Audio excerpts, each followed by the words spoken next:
Chloe's face tilted upward. The brightness of the sun made everything seem orange through her shut lids. "What are you doing?" Luke asked. "I'm photosynthesizing." He laughed. "What does that mean?" Chloe's lids fluttered open.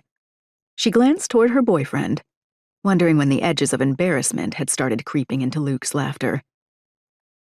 "I'm soaking in the sun," Chloe plainly explained. Winter felt unbearable. "You always say that." "Because it's always true," Chloe replied, turning her face back toward the sky. "What happened to your shoes?" Luke picked up the leather sandals Chloe had kicked off moments earlier. "It's called grounding. One of the artists at the gallery was talking about it. It's good for our bodies to be barefoot." "I don't know how you deal with those crazy artists." Luke handed Chloe her sandals.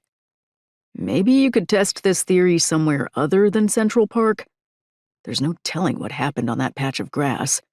At minimum, it's full of dog piss." Chloe stared at her feet, the fresh spring grass poking between her toes. Luke was probably right. But it wasn't like she had other options.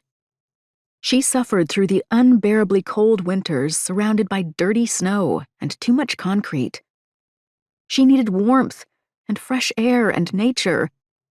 And for one perfect March day, New York had delivered.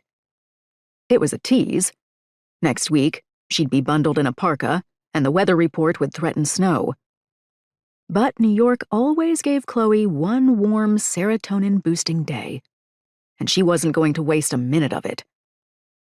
She reached for her sandals, slipping them back on her feet, as Luke wrapped his arm around her waist. Her wavy blonde hair trailed down her back, brushing against Luke's forearm. "Where to next?" Chloe asked.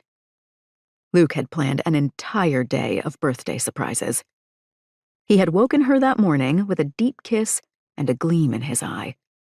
Vague on details, but full of promise, instructing her to get ready for the best day of her life.